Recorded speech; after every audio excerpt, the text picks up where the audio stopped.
Alyssa, honey. I'm sorry for making you feel lonely all this time. Mommy and Daddy have come to pick you up, so from now on, we'll always be together.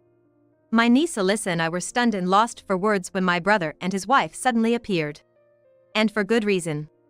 They had left Alyssa with me and hadn't contacted us for 7 long years. What could they possibly want now? Thanks for taking care of Alyssa all this time. From now on, she's gonna live with our family. What reckless words. They had no idea how we had struggled these past 7 years. Anger was bubbling up inside me. Alyssa, you've grown up so well. Just like my daughter. Let's live happily with Daddy and me from now on. Alyssa, I love you so much. To my surprise, it was Alyssa who showed more anger towards my brother and his wife. Huh? And who are you? The real reason they came to pick up Alyssa was shockingly selfish. They didn't consider Alyssa's feelings at all. I'm not the same person I was back then. I'm going to walk my own path and take responsibility for my life. So, I can't be with you guys. Alyssa firmly rejected her unreasonable parents. The words of my niece sent my brother and his wife into a fury. Their lives had changed dramatically over these 7 years. My brother and his wife made a huge mistake, while Alyssa found her greatest happiness. They thought they were staging a touching family reunion, but they couldn't have imagined such a chilling conclusion. My name is Charlotte. I got married 3 years ago and live with my 1-year-old daughter and husband. We run a pastry shop together, and our mornings start very early. Our days are busy with a few days off, but we spend our leisure time as a family. One hot July day, we were enjoying playing in a shallow creek at the park. Suddenly, my phone rang. It was a call from my brother. We weren't close, especially after our parents passed away a few years ago. We hardly ever spoke. I hesitantly answered the call. Hey, Charlotte. How are you? Long time no see. My brother's tone hadn't changed, light and carefree. Our personalities are complete opposites. I've always disliked my brother for his irresponsibility and carelessness. He seemed to have a steady job after getting married, but before that, he never held down a serious job and relied on our parents. I never saw him put in real effort. I just couldn't grow fond of him. Yeah, I'm fine. What's up all of a sudden? After high school, I went to culinary school, then trained under a renowned pastry chef, and finally opened my own shop. My brother and I couldn't be more different. Just a little favor to ask. I had a bad feeling about this. While watching my daughter and husband play in the creek, I replied. If it's money you need, I don't have any. It sounded like a joke, but I was serious. What are you talking about? I would never ask my sister for money. He laughed heartily on the other end of the phone. I've never been able to understand what my brother is thinking. Actually, I was hoping you could take care of my daughter Alyssa for a while. It was an unexpected request. Alyssa, my niece, is a high schooler known for her mischief, and I've heard rumors about her being picked up by the police a few times recently. I doubt I could handle her. Why would my brother want to leave her with me? I was filled with anxiety. The thing is, my new wife is pregnant, and she's having a really tough time with morning sickness. I just got a transfer at work, and with the baby coming, we're planning to move to the new location as a family. But with my wife's condition, she can't take care of Alyssa. I knew my brother had remarried recently after his first wife passed away last year. But I hadn't met his new wife. I have a 1-year-old daughter and a busy job. I really don't have the capacity to look after a high school girl. We're starting summer vacation next week, and I just need you to take care of her for that period. Once the vacation's over, I'll come to pick her up. My wife often needs to rest because of her low blood pressure. I want to reduce her burden, and I can't leave a troublesome teenager alone at home. I understood my brother's situation. I had experienced severe morning sickness during my pregnancy, too. I didn't know what kind of person my new sister-in-law was, but moving and taking care of a niece during a difficult pregnancy is indeed too much. I wanted him to ask someone else, but I was probably his only option. Only for the summer vacation, right? Maybe I should help, considering my pregnant sister-in-law's condition. Absolutely. After the vacation, we'll be settled in our new place, and my wife's morning sickness should be better.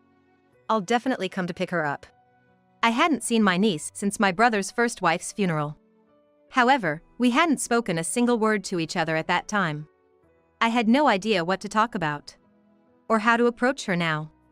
Despite my growing anxiety, we reluctantly agreed to take her in. The next day, my brother brought Alyssa to our house. I really appreciate this. I'll definitely thank you properly when I come to pick her up. With just those words, my brother left quickly. Alyssa stood at the entrance, looking down, not trying to make eye contact. Her hair was dyed brown, her face was made up, and she wore short pants, revealing her slim legs with brightly colored nails on her fingers and toes. She looked like a typical rebellious high school girl. I had no idea how to start a conversation. Alyssa, come on in for now. I've prepared a room for you upstairs. You can leave your stuff there. I chose my words carefully, as if walking on eggshells, and tentatively spoke to her. Then she looked up. I have my own room? She looked at me with her big eyes, and I felt a bit tense under her gaze. Of course. There's a spare room you can use. It's empty, but there's a small TV and you're welcome to use the closet however you like. Honestly, I was apprehensive about sharing a space with my niece.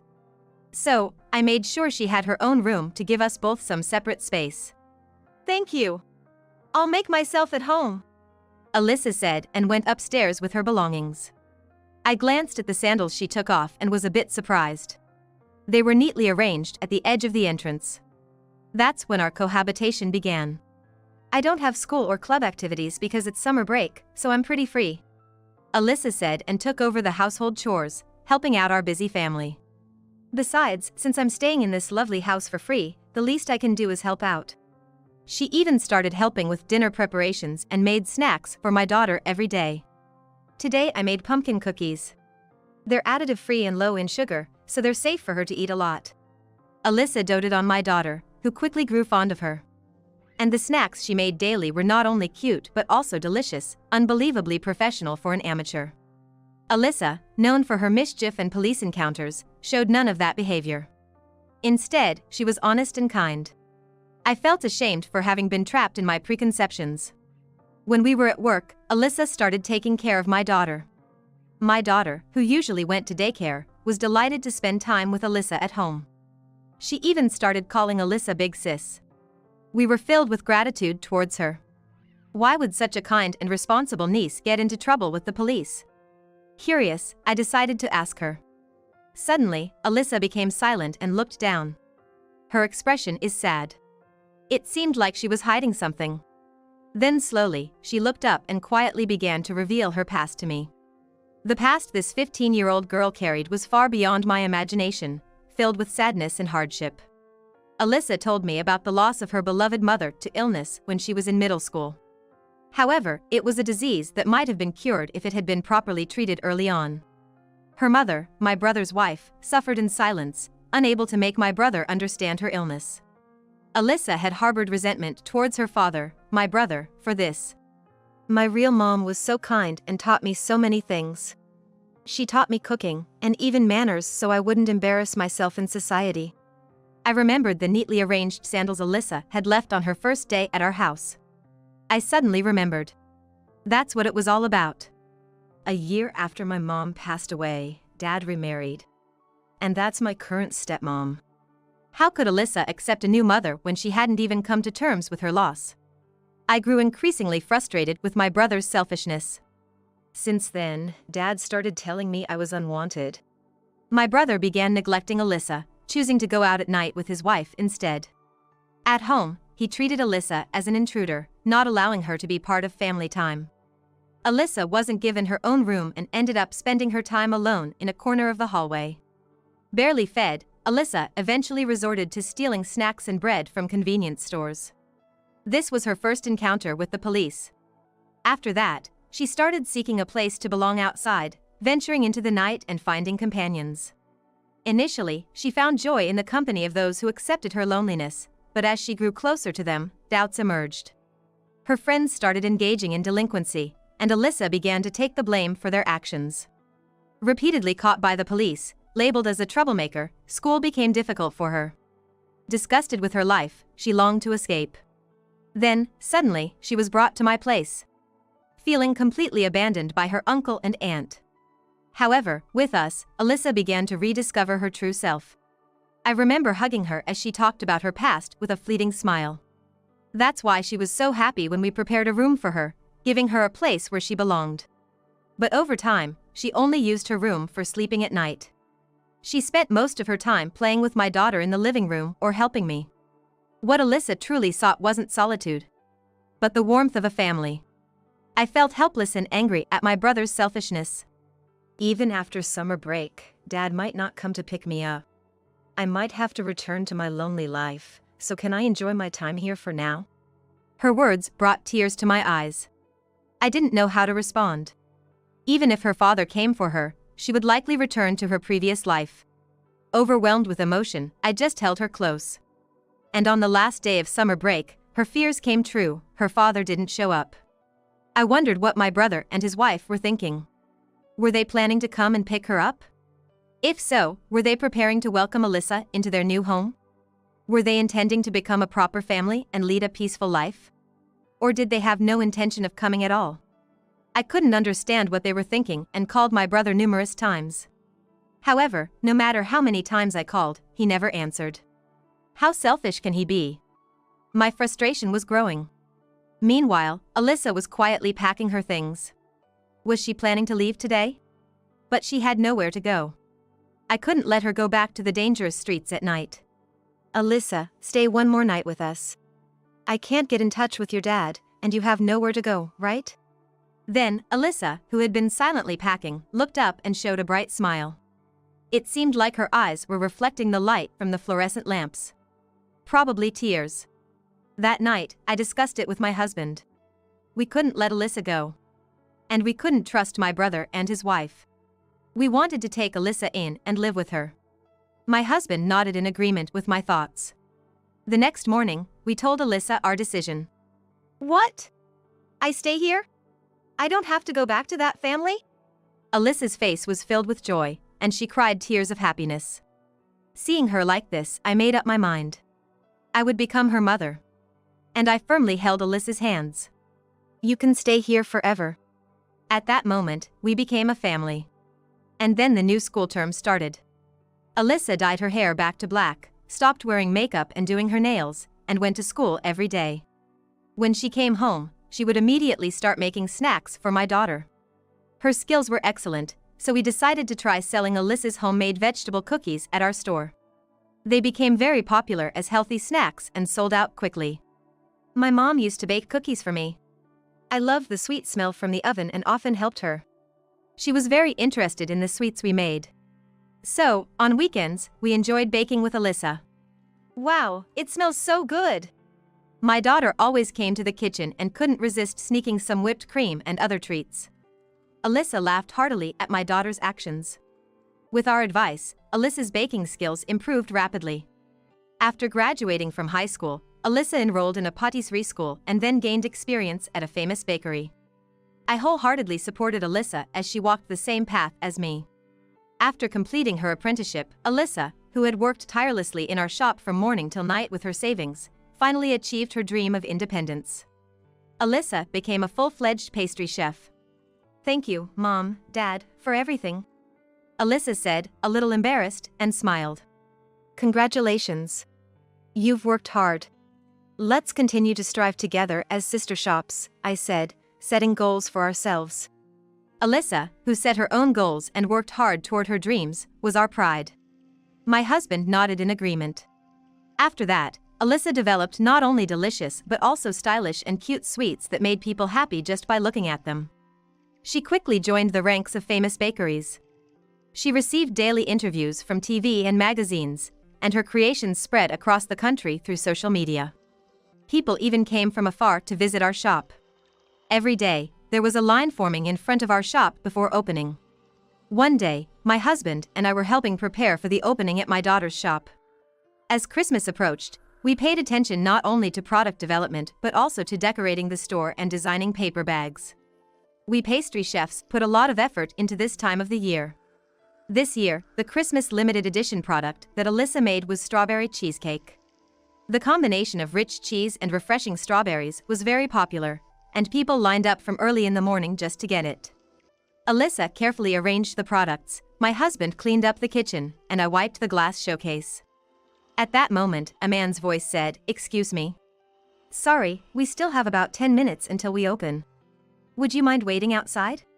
I replied, turning my face toward the source of the voice. In that instant, my hand stopped wiping the glass, and I froze.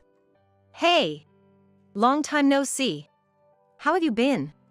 The man was my brother, who hadn't come to pick up Alyssa for 7 years and had been out of touch. Alyssa seemed to be at a loss for words too. There was a brief silence. "Alyssa, I'm sorry for making you feel lonely all this time. But you don't have to worry anymore. Mommy and Daddy are here to pick you up.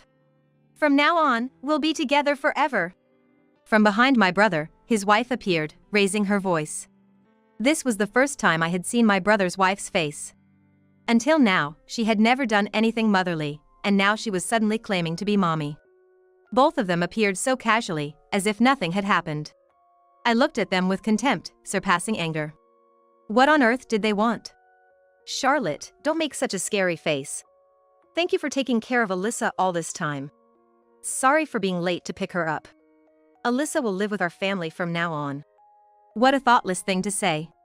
They had no idea what Alyssa had gone through and how hard she had worked for the past 7 years.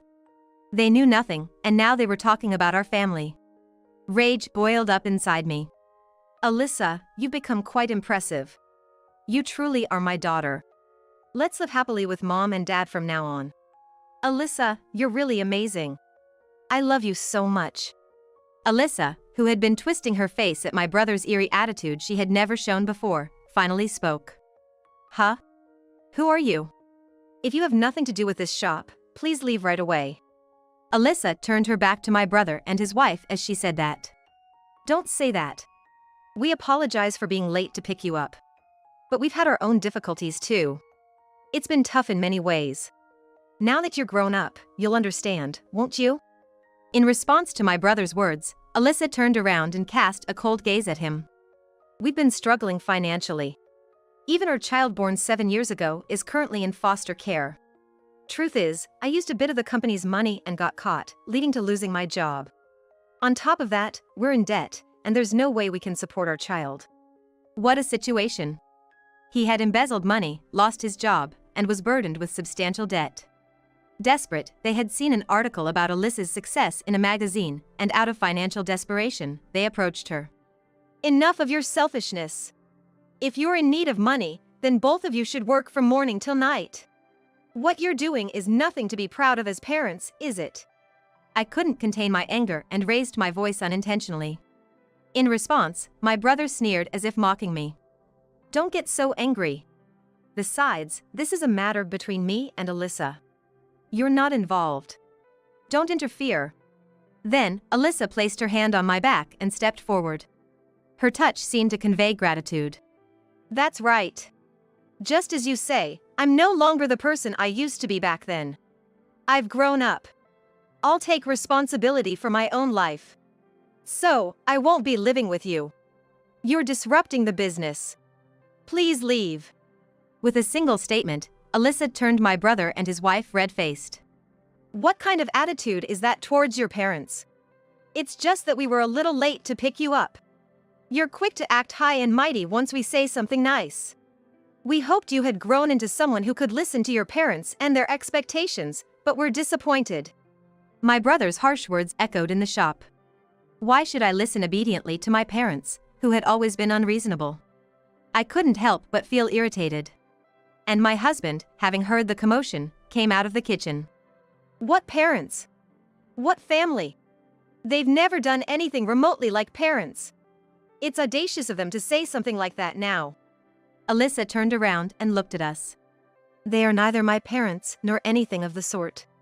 You've walked alongside me as I grew up, always supporting me. You created a warm family atmosphere and gave me a place to belong. You taught me the joy of living. Mom, Dad, you are my real parents. I plan to use the money I earn at this shop to repay you." With a gentle expression, Alyssa smiled. Then, with a sharp look at my brother and his wife, she added, "So, outsiders, please leave right now. We're about to open for business. If you intend to linger here any longer, I'll contact the police for obstructing our operations." In a low voice, Alyssa said, "Don't make a scene like this." I was deeply moved by Alyssa's words. We had raised her as our real daughter all along. And we would continue to consider her our daughter. There was no doubt about that. "Don't raise your voice any further. Leave quickly. If you ever dare to show your faces in front of us again, we will definitely call the police. You won't see us again." With that, my brother and his wife roughly closed the shop's door and left. We breathed a sigh of relief. And on schedule, Alyssa reopened her shop for business. It was supposed to be the end of those two.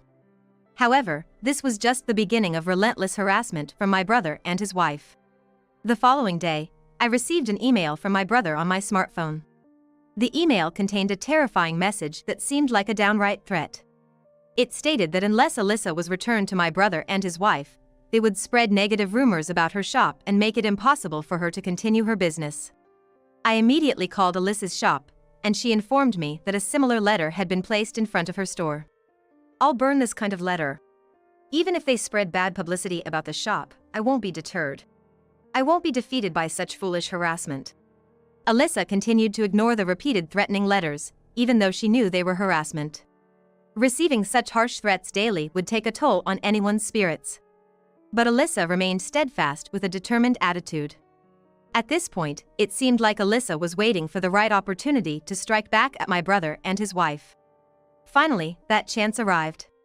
One day, a journalist who had previously featured Alyssa in a magazine visited her shop. They had received a tip about Alyssa and came to verify the truth. The tipster had accused Alyssa of abandoning her parents, who had supported her throughout her life, once she became famous as a pastry chef. The tip also claimed that Alyssa had profited from cakes developed using her parents' ideas, keeping all the money for herself, even when her parents were in financial distress. Alyssa was shocked. She knew exactly who the malicious tipster was, even without being told. However, Alyssa didn't waver in the face of such a malicious tip. Instead, she saw it as an opportunity to fight back. "I will tell you the whole truth." With those words, Alyssa began to recount her past to the journalist. She spoke about her real mother's illness and her father's remarriage. The mistreatment she had endured after her father's remarriage. Her troubled teenage years when she felt like she had no place. And how she met us during high school. She talked about her journey into the world of pastry making, her struggles, and the bond she formed with us as a couple. Alyssa also spoke about my brother and his wife's sudden appearance in her life, driven by financial motives. The journalist listened intently, hanging on to every word. "If you truly love someone, would you abandon your own daughter? And isn't it the act of a real parent to show up only when it's convenient, ask for money, and resort to spreading such rumors when denied?" Alyssa's story came to an end with those words. The journalist had tears in their eyes and commended Alyssa for her efforts. They decided to feature Alyssa's shop once again in a special article titled, "The Shop of a Young Charismatic Pastry Chef Who Overcame a Harsh Childhood." The following month, a magazine with this headline on the cover appeared in bookstores and convenience stores nationwide, bringing even more attention to Alyssa. Simultaneously, numerous magazine journalists descended upon my brother and his wife. They were bombarded with questions about their mistreatment of Alyssa, embezzlement of company funds, a life burdened by debt, and their abandonment of their child. The couple could no longer step outside their home. Furthermore, the only person who had supported the brother and his wife, her parents and relatives, were shocked and furious when they learned the truth. Everyone was appalled by the couple's inhumane actions, and they decided to cut all ties with them. My brother and his wife found themselves isolated from society, living a quiet life while constantly worrying about the public's judgment. We thought that Alyssa's retaliation had come to an end, and peace had returned to our lives. However, our battle was far from over. At this point, my brother and his wife had begun harboring incomprehensible resentment towards her. "Mom, all the shop's windows are broken. There are glass shards everywhere inside." One morning, I received a call from Alyssa. What a terrible act of harassment. Immediately, I thought of my brother and his wife. "Alyssa, don't touch anything, it's dangerous. Call the police right away. I'm heading over there now." There were security cameras installed inside the shop. The culprit should be easily identifiable. I rushed to Alyssa's shop. Upon arrival, I found the police conducting an investigation. As expected, the security cameras had captured the culprit. And it turned out to be my brother's wife. My brother's wife was promptly taken into police custody, and the interrogation began. "Who do you think you are? I'll destroy that arrogant girl's shop right away. Next time, I'll even set the whole place on fire." Due to Alyssa's counterattack, my brother and his sister, who had been erased from society, were now overwhelmed by an unfamiliar sense of alienation, causing them to lose their composure. My brother's wife had developed a deep resentment towards Alyssa and committed the act openly. "If you're so upset, try using your own money to fix it." "Well, you don't have that kind of amount, do you? Maybe you should borrow some money and experience the same hardships as us." However, the police didn't let my brother's wife's shallow thinking slide. With a snort, the police officer began speaking coldly. "This is a case of property damage and interference with business, both of which can result in imprisonment or fines. Furthermore, due to this incident, the shop's merchandise couldn't be sold, and repairs were needed, causing Alyssa to lose income. In all these aspects, compensation would be demanded."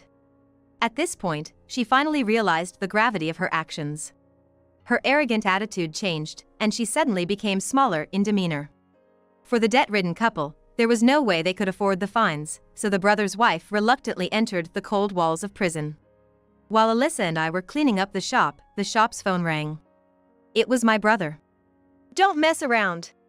It's because of you, you failed. My wife got caught by the police because of you. You're the one who should go to jail for being a delinquent. Either switch places with my wife now, or if you don't want your past crimes to be exposed, contact the police and say that the culprit is someone else." We were already fed up with such unreasonable threats from my brother. "It's your own doing.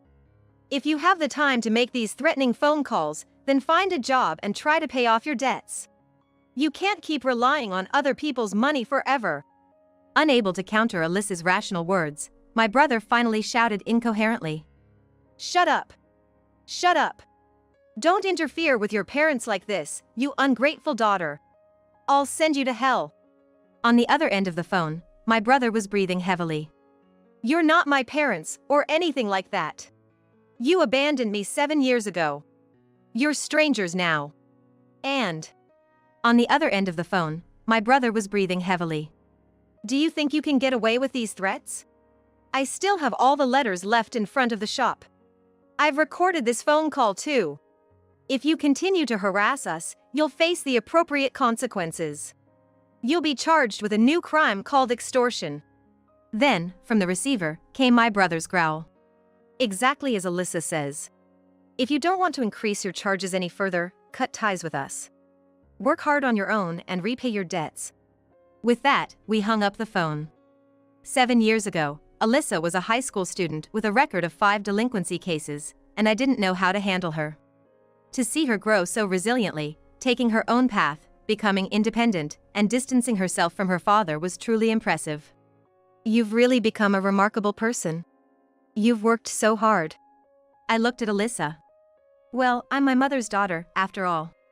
Alyssa said that and blushed a little, looking shy. Finally, my brother disappeared from our lives. According to rumors, he couldn't find a steady job and resorted to daily labor to make ends meet. Unable to afford an apartment, he spent each night without a stable place to stay. Every day, he hid from debt collectors, wearing down his mental state, and gradually, he seemed to forget about his wife's existence. Once his wife, who had completed her prison sentence, was released, there was no one to greet her, and she had nowhere to go. However, my husband's wife dreamed of living with my brother again, unaware of the harsh reality. Through the tiny window in the prison wall, she projected her hope into the faint light. On the other hand, our shop, thanks to the featured article about Alyssa, saw even more customers. We were busy every day, which we were grateful for. And this spring, we announced a collaborative product with Alyssa's shop. It was a cheesecake. When you cut the cake, the inside turned into a chocolate flavor, captivating many women. It spread nationwide and became a massive hit. Alyssa still took care of my daughter, and my daughter admired Alyssa. The two of them were like sisters despite the age difference. Then came some wonderful news. Alyssa was getting married. Her partner was none other than a male journalist she had met during an interview about her shop. After learning about Alyssa's tumultuous past through the interview, the journalist continued to support her. He began visiting the shop in his free time and even helped out on his days off. He had advised Alyssa on how to handle the harassment from my brother and his wife and to keep evidence of the threats. Gradually, the two of them grew closer, becoming partners in each other's lives. My husband and I were invited to attend the wedding as Alyssa's parents. It was the happiest news. My husband was nervous about walking Alyssa down the aisle. And there was one more thing. Alyssa had requested us to create the wedding cake. A one-of-a-kind cake filled with our memories, their future journey, and happiness. I was already brainstorming ideas for its creation.